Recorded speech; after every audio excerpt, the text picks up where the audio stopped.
The 2014 preseason has now officially started, and let me clear something up right now. I don't fucking play for the Seahawks. Obviously, that's his last name, not his first. I'm Brandon Perna, he's something Brandon. I've been getting a lot of flack, being called a traitor. So for the last time, guys, I do not play for the Seattle Seahawks. But if I did, I would destroy them from the inside, like a virus.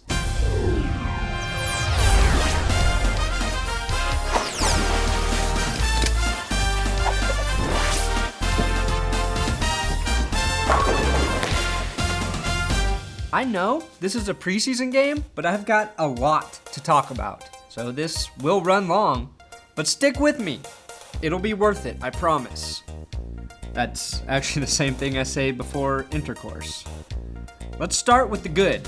Despite 3 bullshit penalties. Holding. Bullshit. 44. Bullshit. Illegal block in the back. Offense number 83. Bullshit.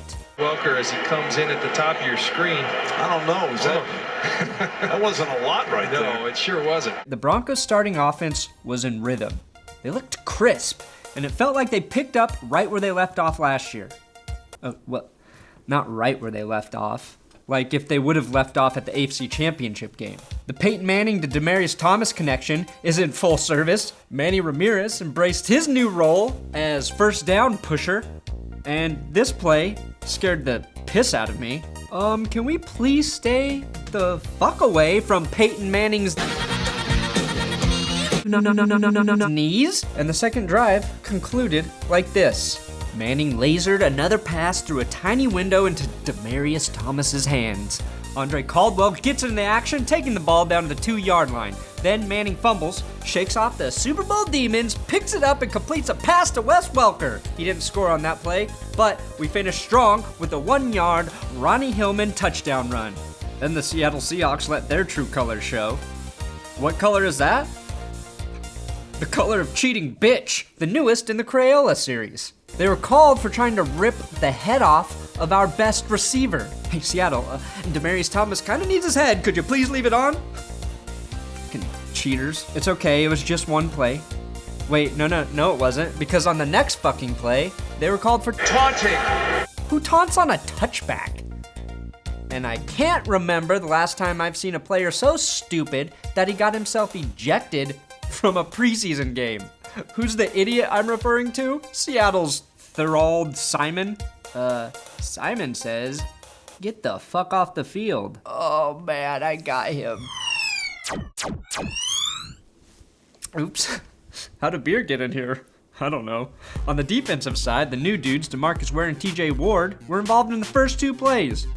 Ward was called for a bullshit holding penalty on actor-turned-Seattle tight end Luke Wilson. In coverage on Luke Wilson. Demarcus Ware started out hot by sacking Seattle's quarterback Russell. I can't act in Windows tablet commercials, Wilson. Honestly? Ooh, burn, Wilson. You got fucking burned by me and Demarcus Ware. Not to be left out though, TJ Ward gets a B+ for his sack on Wilson in the second quarter and an A- for his dance following the sack. Oh, yeah. Seattle's starters scored a touchdown. Well, not on their own. They needed the refs to save their ass with a bunch of terrible calls. 3rd and 8. We better give Seattle another chance with this weak-ass holding penalty. Hello? And on the next play, illegal contact. You see Nate Irving right there. Again, not much. And what did John Fox think about it? Hey, you suck, you jackass referee, boy! Finally, I conclude with this pass interference penalty, and it's the worst fucking one. Again, throws in the end zone, incomplete. God forbid the defensive backs and receivers touch body parts lightly during a play. What did John Lynch think? I think that's a bad call. I think it's a bad call, but again, it goes to that point of emphasis. What's the point of emphasis, NFL?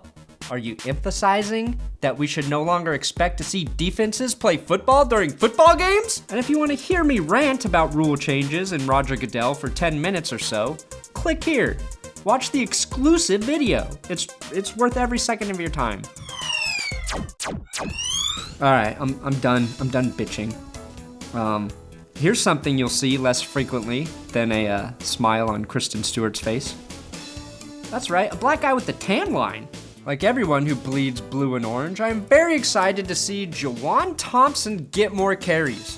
It sucks that CJ Anderson had to leave the game with a concussion, but Juwan Man Thompson looks legit. He's strong and fast, uses his head, and he's strong and fast. You can write it off since he was playing against a scrub unit, but besides his size and speed, he's got the most important tool a running back needs: great field vision. He continually picked the correct places to run. It reminded me a lot of Terrell Davis, just like I used to remind myself a lot of Terrell Davis. I thought Brock Osweiler looked good. Not literally though, his game photo looked like a mugshot. Jordan Norwood made his case to make the team when Osweiler connected with him for this game-winning touchdown catch in the fourth quarter. And Jon Snow celebrated the touchdown pass by calling egret. I love criticizing production quality, so it brings me great pleasure to call out whoever photoshopped or keyed this image of Tavares Jackson. Look at the right edge of his photo. I know it's just Tavares Jackson, but show the guy a little appreciation and clip that fucking mat. Thanks for watching another episode of That's Good Broncos. Make sure to subscribe to my channel, That's Good Sports, and share this video with all your goddamn friends. If you're not excited for the Broncos season, you should be, because our starting defense and starting offense look pretty sharp. In the short amount of time they had, they looked sharp. I'm just really happy football's back, guys. I don't really got a lot going on in my life.